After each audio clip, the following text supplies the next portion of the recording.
viviendo, predicando y enseñando el Evangelio. En desarrollo de la misión de Dios, Ministerio Verdad y Fe presenta la siguiente enseñanza con la presencia viva y eficaz del Espíritu Santo. Que la gracia esté en su vida y deje una semilla viva en su corazón. Si yo hiciera una pregunta esta noche y planteara este interrogante, sé que cada uno de nosotros tendría una respuesta apropiada y correcta. Si yo pregunto, ¿qué hizo Jesús en la cruz? Cada uno tiene una respuesta apropiada y correcta.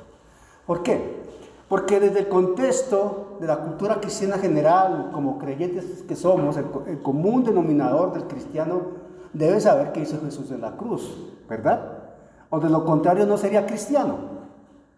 Así de sencillo. Entonces, claro, nosotros ponderamos y reconocemos lo que el Señor en la cruz hizo al entregar su vida voluntariamente,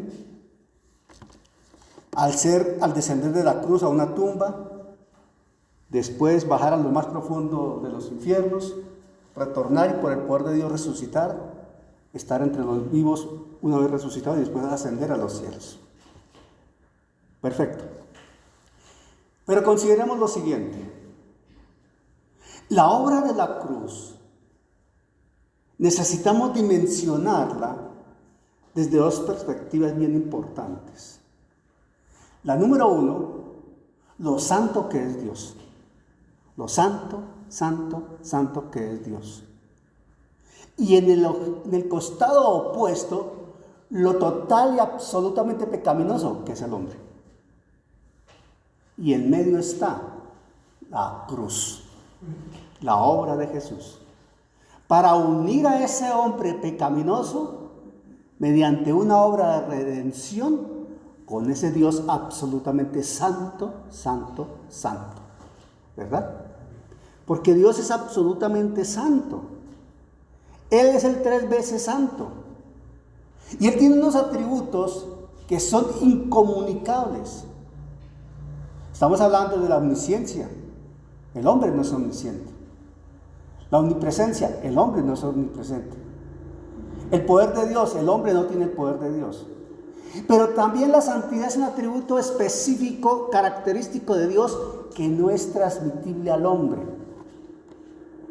Más aún,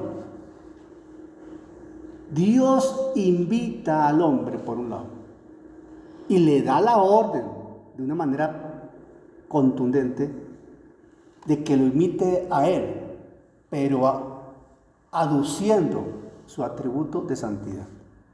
Sed santos porque yo soy santo. Sin santidad nadie verá al Señor. Ahí no dice sin conocimiento nadie verá a Dios. Sin poder nadie verá a Dios. No, habla de santidad. La santidad de Dios es esa característica, ese atributo que cobija todo lo que es Él. Su poder, su omnisciencia, su generosidad, su perdón, todo lo que entendamos y alcancemos a comprender lo que es Dios, está completamente cobijado por la santidad de Dios. Porque Dios es absolutamente santo. Santo, santo, santo. Agreguemos algo. La misma Escritura dice que nadie podrá ver a Dios y viviría. ¿Verdad? Porque Dios es absolutamente santo. Isaías dijo, está escrito, ay de mí que soy hombre inmundo de labios, que han visto a Jehová de los ejércitos, ¿cierto?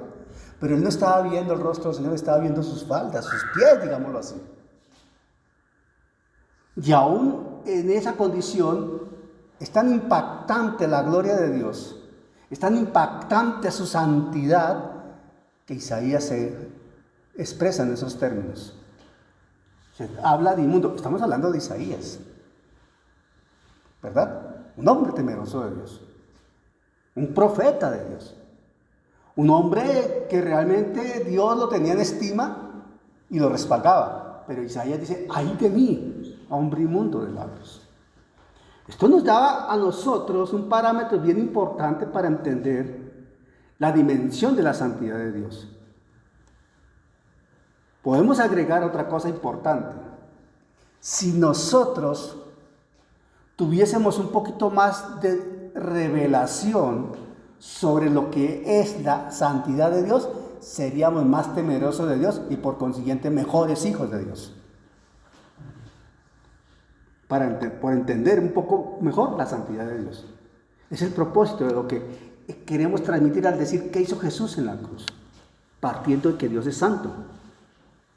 De ahí que hay que mirar la falta del hombre, el pecado del hombre, la condena del hombre, lo que causó la perdición del hombre, el pecado de Adán, no desde la perspectiva de la desobediencia del hombre, sino que se afrentó y se atentó contra la santidad de Dios.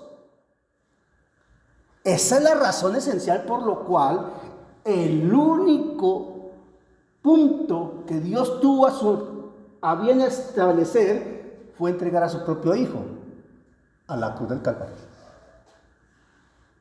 Por la dimensión de a quién se había agraviado. Se había agraviado a Dios en su santidad. ¿Me estoy explicando? En su santidad. Hablar de la santidad de Dios es bastante complejo. Y es muy necesario comprenderlo un poquito mejor. Y creo, mi amor, que debemos estar enfocados un poquito a enseñar más sobre la santidad de Dios. Para que nosotros entendamos de quién estamos hablando. Para entender y dimensionar la obra de la cruz. Y así mismo para entender y dimensionar quién es nuestro Padre, quién es nuestro protector, quién nos respalda y a qué estamos llamados. Por eso el Señor dice, sed santo, porque yo soy santo. Apartados para mí, porque yo soy santo, santo, santo, totalmente apartado. ¿Me estoy explicando? Es muy importante esto. El sacrificio de la cruz. De un ser que nació de una manera especial como Jesús. Sin contaminación por la herencia de Adán. Por obra del Espíritu Santo. Nos está transmitiendo lo que implica para Dios la paga del pecado. La Escritura dice que toda alma que pecare ciertamente morirá. Claramente está establecido. Entonces uno podría pensar, Dios perfectamente pudo haber hecho en su poder, en su soberanía, borrón y cuenta nueva. Perfectamente pudo haber hecho eso. Acabo con esto y creo otro hombre, o creo otro planeta, creo otra tierra. Pero no, Dios en su propósito quería que ese hombre al cual Él hizo con sus manos y donde depositó su aliento de vida, quería que ese hombre, por voluntad propia, haciendo uso de la libertad en Cristo, la libertad que Dios otorga al libre albedrío, lo mirara a Él y lo siguiera a Él. De ahí la obra de la cruz. Por eso hay que dimensionar la obra de la cruz. Ver lo pecador que es el hombre y lo santo que es Dios. Y ver que el unigénito del Padre, el Dios 3 veces santo, santo, santo, santo, santo, entregó a su Hijo a una cruz haciéndolo maldito para que yo pudiese ser parte de su casa. ¿Qué hizo Jesús en la cruz por mí? Eso. El plan de Dios en la antigüedad con los sacrificios expiatorios, todos conducían hacia Jesucristo. Pero había un propósito en lo que Dios estableció en el tiempo que Dios determinó hasta que se dio la obra de la cruz. Era uno de ellos irle quitando al hombre las excusas que suele presentar. Los hombres por característica especial, por lo regular buscamos excusas. Desde leer, Adán se excusó en Eva y Eva se excusó en la serpiente, ¿o no? La mujer que me diste, y además le echó la culpa a Dios, la mujer que me diste. Y Eva, la serpiente me engañó. Pero el Señor no le dijo a la serpiente, y la serpiente no dijo, es que tal cosa, no, ahí paró todo, el hombre y la mujer. Desde allá viene ese síndrome adánico, excusarse por todo.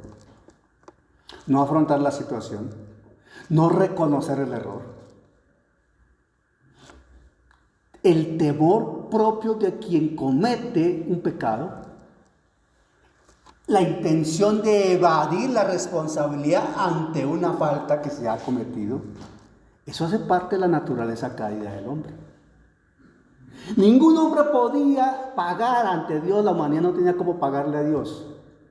Por eso la cruz, el unigénito del Padre en la cruz. Y la cruz no fue ningún accidente.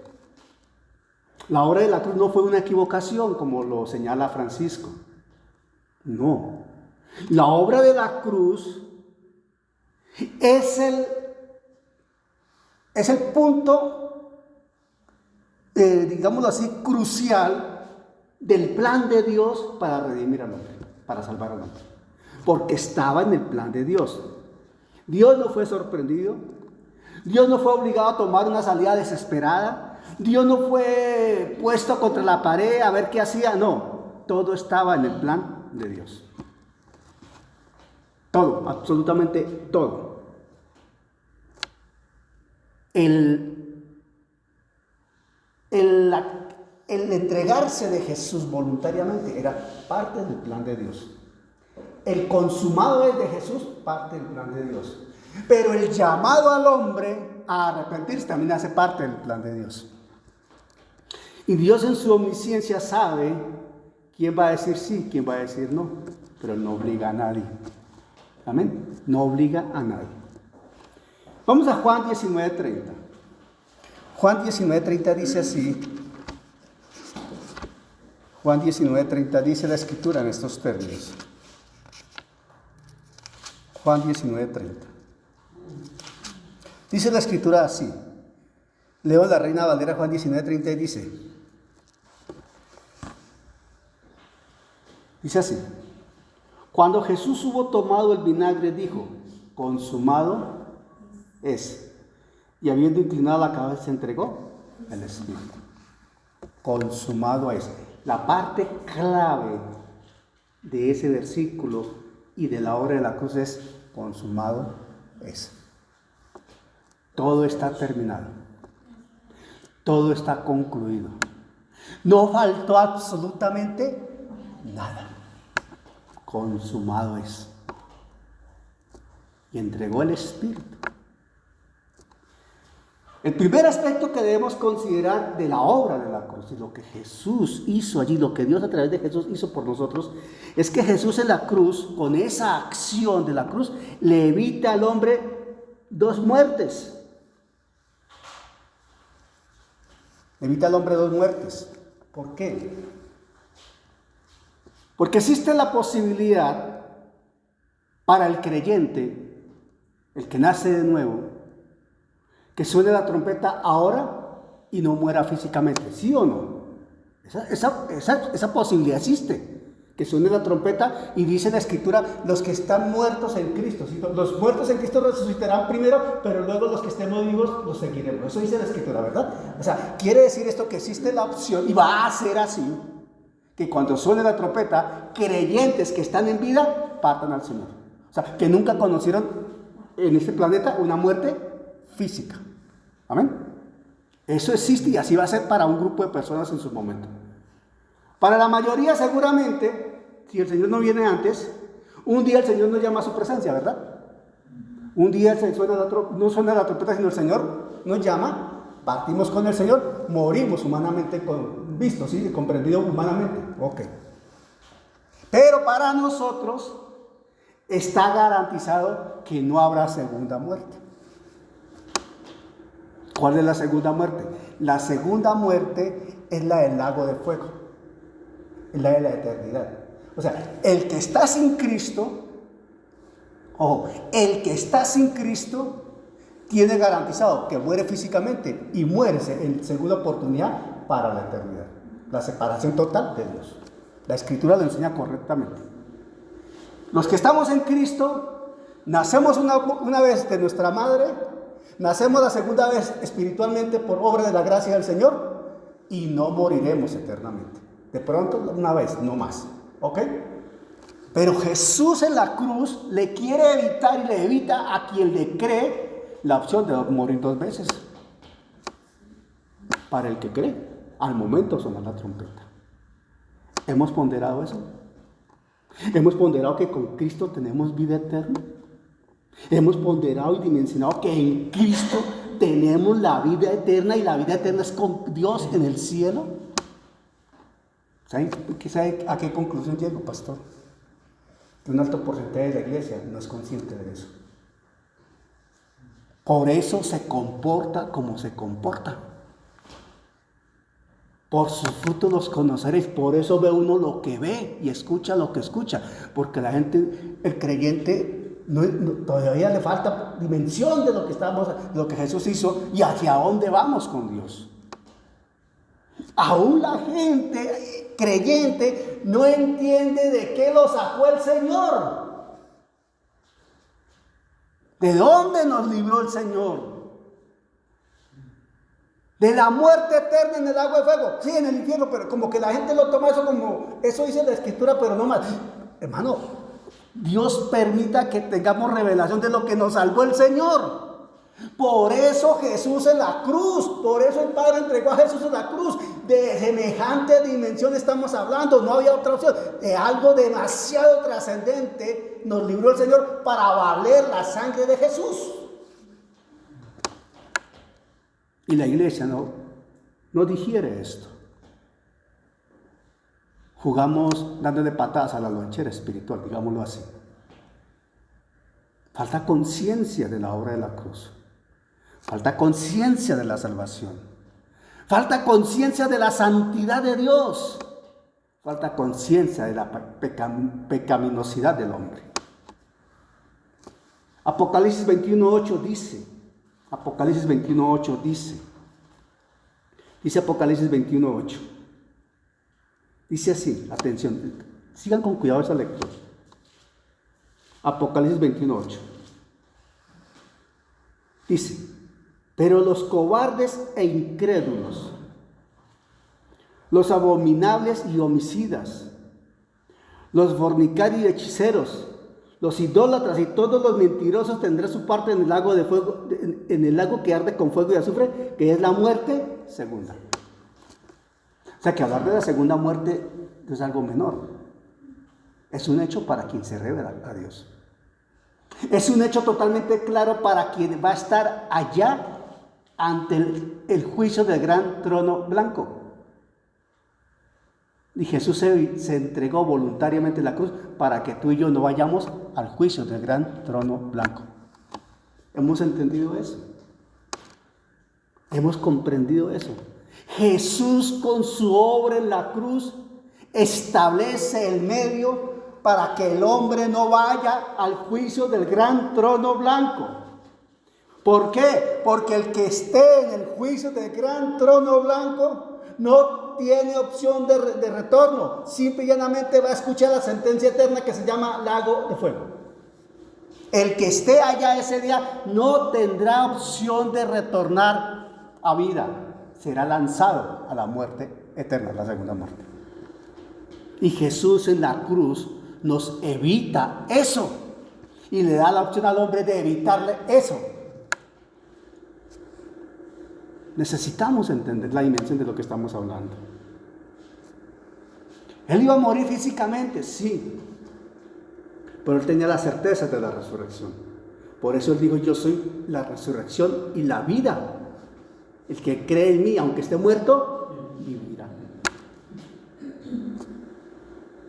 Entonces, cuando él resucita en la cruz, le estaba entregando a la humanidad la oportunidad de verse establecido como vencedor de la muerte, porque el que cree en Cristo ha vencido la muerte por la obra de la cruz, por la obra de Jesús. Pero el que rechaza a Cristo se está entregando en brazos de la muerte. ¿Me estoy explicando? El que rechaza a Cristo, el pecado no es fumar o matar o fornicar, el pecado es rechazar a Cristo.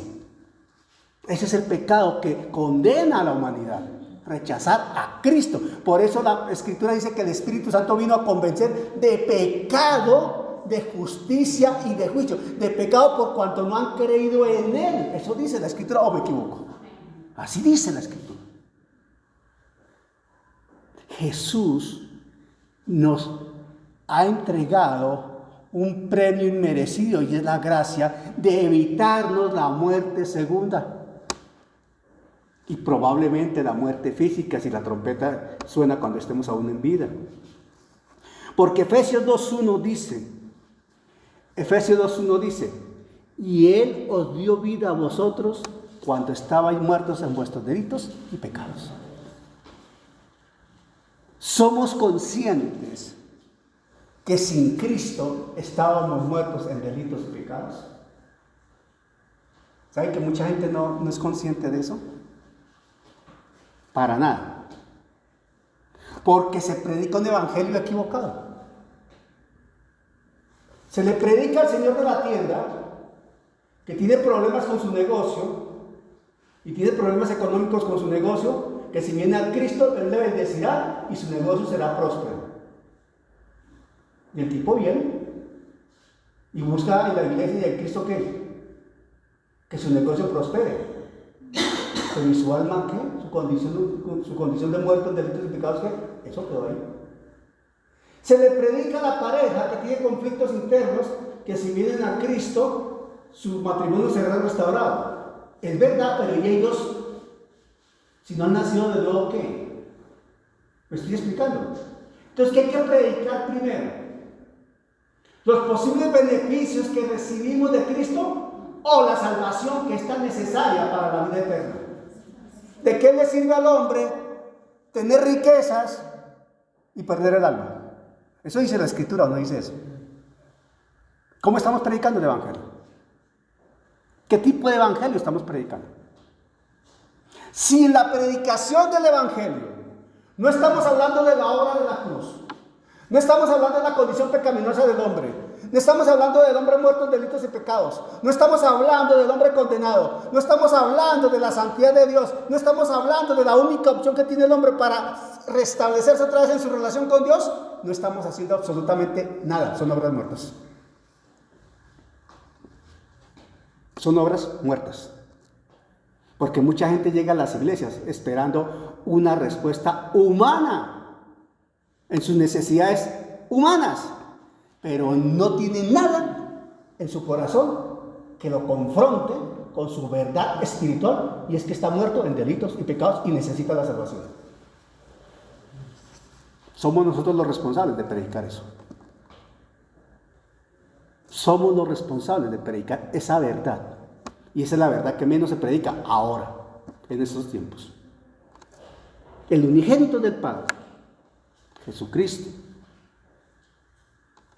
y el mismo Padre como Dios Padre, Dios en su esencia como único Dios, Él sabía que no había otra solución para el hombre, sino la obra de la cruz. ¿Para qué? Para quitar el pecado, para redimir, para salvar. Y todo sucedió en un lapso de tiempo. Todo se preparó desde Génesis 3:15. ¿Cómo dice Génesis 3:15 en la Escritura, Pastora Clarita? Búscalo por favor, mi amor, en la otra versión. Génesis 3:15. ¿Cómo dice allí en Reina Valera del 60, Pastora Clarita, por favor? Génesis 3:15. Y 14:15. Sí, ¿cómo dice ahí? Y pondré enemistad entre ti y la mujer, y entre tu simiente y la simiente suya. Esta te herirá en la cabeza y tú la herirás en el calcañar. Claramente establecida la enemistad, el enfrentamiento, la guerra abierta entre el diablo y Dios. Entre los hijos de Dios y los hijos del diablo. Claramente. ¿Cómo dice allá la otra versión? Perfecto, dice similar. Ojo, desde ese momento estaba la promesa, la simiente. Esa simiente se llama Jesucristo. ¿Cuál es la victoria de Jesucristo para que diga acá? Y esta te herirá en la cabeza, la cruz. La cruz. Ahí fue la victoria. Todo se planeó por Dios y se iba estructurando para que en la cruz se consolidara. Aquel viernes, que se llama Viernes Santo. Y además hubo un lapso de tiempo que se establece más o menos de 9 de la mañana a 3 de la tarde. Más o menos los eruditos teólogos dicen que fue de 9 de la mañana a 3 de la tarde que se dio esa situación específica. Él, Jesús, de 9 de la mañana a mediodía más o menos, de acuerdo a los estudiosos, él vivió en agonía física, sintiendo los dolores, sintiendo todo el maltrato, la humillación que podía recibir, pero a su vez sintiendo compasión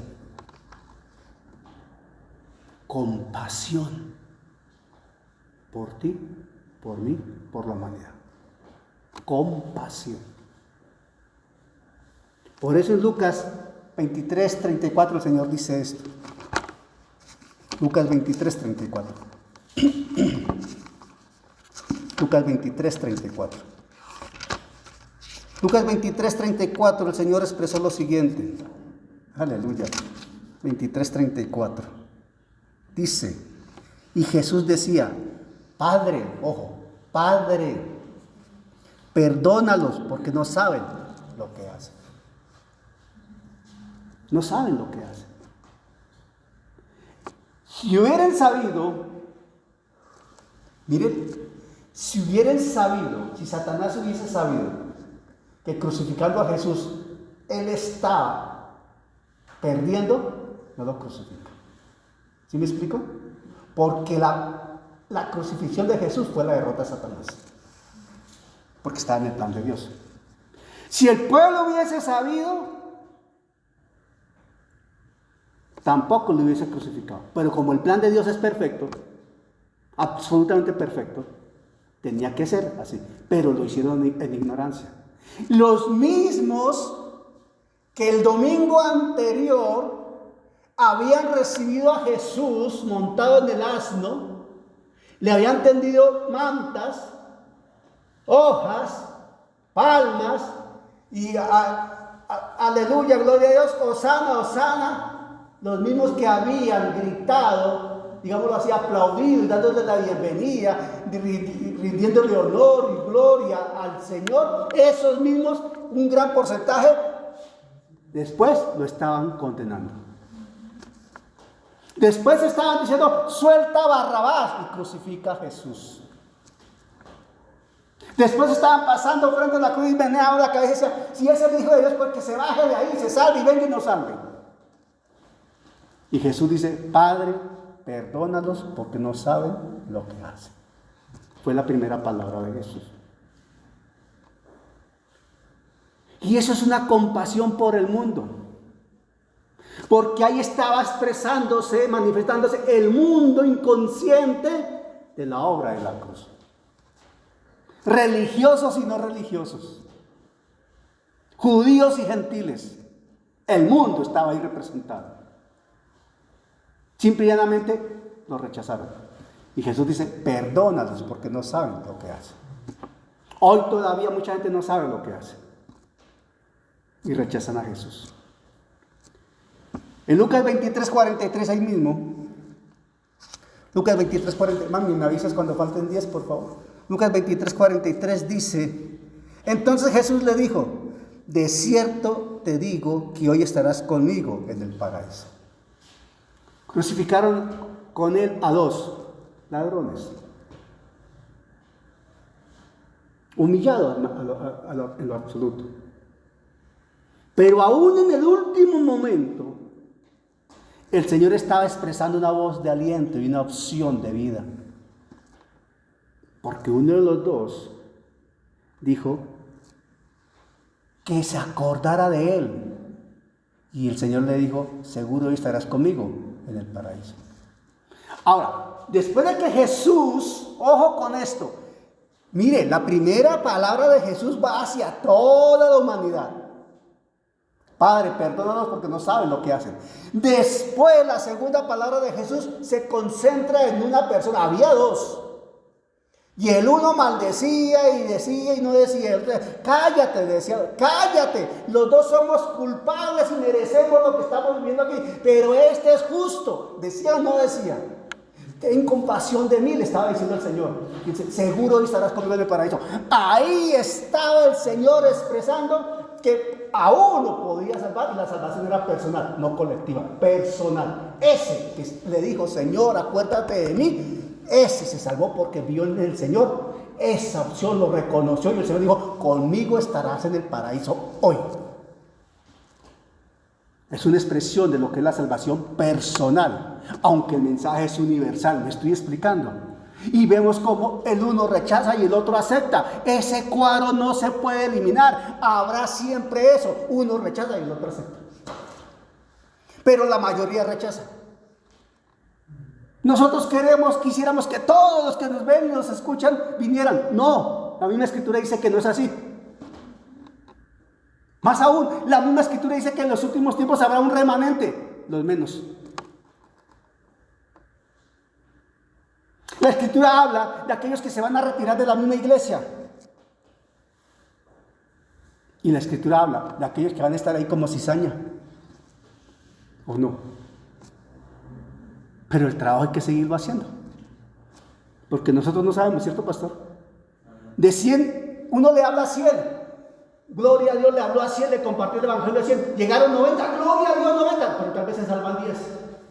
Nosotros no lo sabemos. Pero tenemos que hacer el trabajo para 100, ¿o no? ¿Sabes cuándo te vas a enterar quiénes se salvaron? Porque tú hiciste la obra bien. Cuando estemos en el cielo nos encontremos con ellos. Antes no. Mientras tanto hacemos el trabajo, ¿verdad? Mientras tanto hacemos el trabajo. Entonces, esa compasión por un perdido nos habla cómo el Señor hasta el último momento predicó. Entonces, miren el mensaje. Si Jesús en semejante condición hasta el último momento predicó, nosotros no tenemos excusas para no predicar. ¿Sí me hago entender? No tenemos excusas para no transmitir el mensaje. No tenemos excusas para no decirle a alguien, Jesucristo es la única salida a tu condición espiritual. Porque lo que haces en lo carnal es porque tiene un origen espiritual. Pero si tú le dices, Jesucristo te ayuda para que te den un mejor trabajo. Pero tranquilo, puedes seguir bebiendo, puedes seguir fornicando, puedes seguir mintiendo, puedes seguir haciendo lo que sea. Estás perdiendo el tiempo. Hay un orden. Juan 19. Juan 19. 25, 27. Juan 19. 25 al 27. Juan 19, 25 al 27 dice. Juan 19, 25 al 27. Ellos le dijeron, Señor, tiene 10 minas.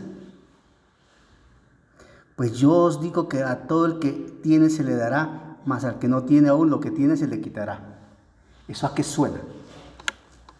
¿A qué suena? Y también a aquellos perdón. Ese no es. Estaba diciendo porque estaba en Lucas. Yo lo hice a propósito, a ver si estaban pendientes. 19:25. Ahora sí. Estaban junto a la cruz de Jesús su madre. Ojo. Estaban junto a la cruz de Jesús su madre. No estoy siendo grosero, ojo. Así dice aquí. Y estaba junto a la cruz de Jesús su madre y la hermana de su madre, María, mujer de Cleofás, y María Magdalena.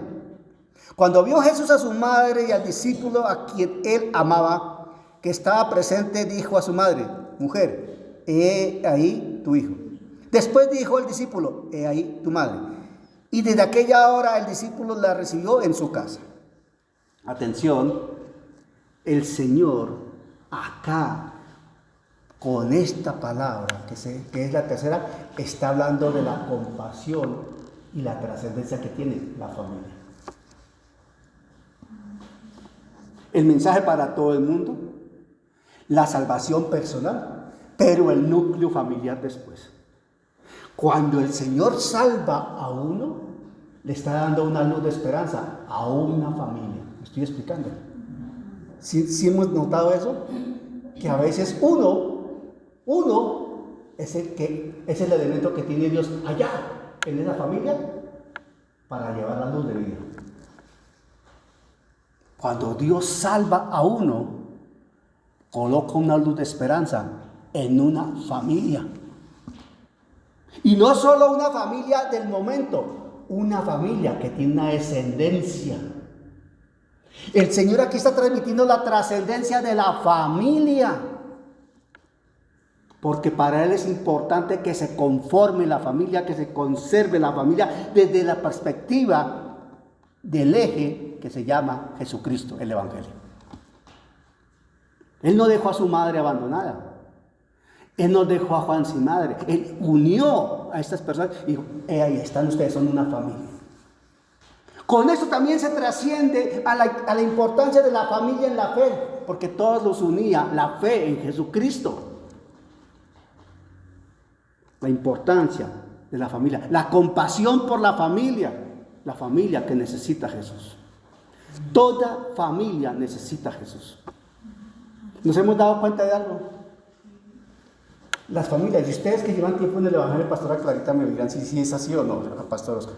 Las familias, por más creyentes que tengan, siempre al interior de la familia habrá gente inconversa. ¿O no?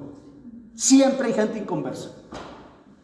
Hay alguien por quien orar, hay alguien a quien llevar el mensaje de la familia inicialmente. Aún no es que aquí somos 28 y 25 somos creyentes, pues hay 3 que no son creyentes, porque son 28, ¿verdad? Y acaban de hacer un bebé, ahora ya son 4, ese bebé también debe llevarse el Evangelio, ¿o no? Para Dios es importante la familia, para Jesús también. Ahora, estamos al borde del mediodía, pero del mediodía, más o menos a las 3 de la tarde, el Señor da un avance en ese proceso y hay un momento en que es como si reaccionara y piensa en Él mismo, en lo que está haciendo Él, la dimensión de lo que está haciendo Él. Y en ese momento viene lo que dice después, Mateo 27, 46. Mateo 27, 46.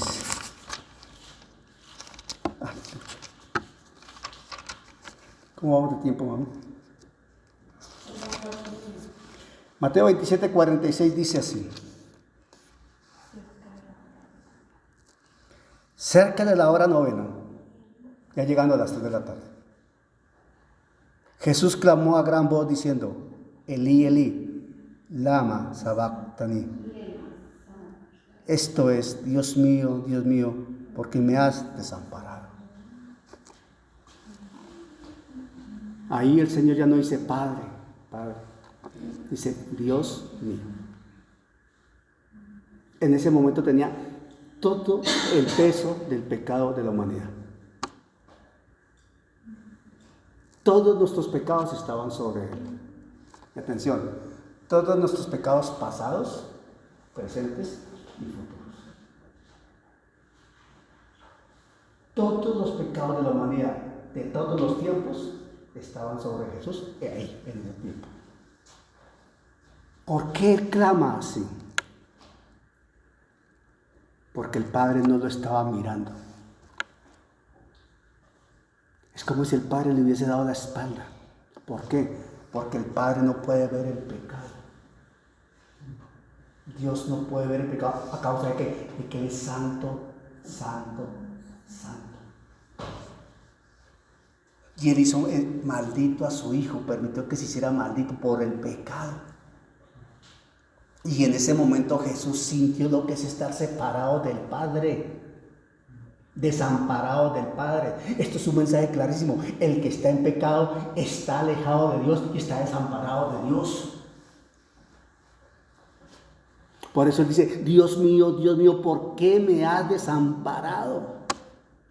Es un grito desgarrador de Jesús con todo el peso del pecado de la humanidad de todos los tiempos sobre Él y se ve alejado del Padre. Entonces Él se da cuenta que está en su condición recibiendo todo el castigo de la humanidad por la transgresión de Adán y la naturaleza pecaminosa del hombre, todo el castigo que es la muerte. Por eso Él tuvo necesidad de morir.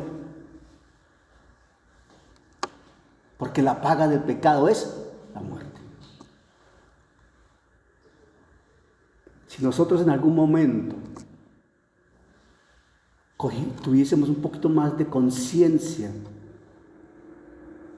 de por qué Jesús llegó a decir, Padre, Padre, a preguntar, Padre, Padre, ¿por qué me has desamparado? El unigénito del Padre hablando así. ¿Sabes por qué? Termino con esto. Jesús gritó y se sintió así, Padre, perdón, Dios mío, ¿por qué me has desamparado?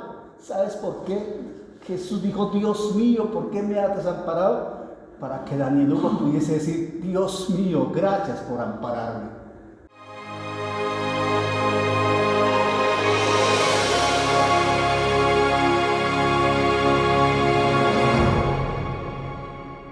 Gracias al Señor por su obra en cada corazón, con su palabra viva, y que sea el Espíritu Santo generando en ustedes un amor profundo por la palabra del Evangelio de Jesucristo, para alabanza de su gracia y gloria de su nombre. Amén.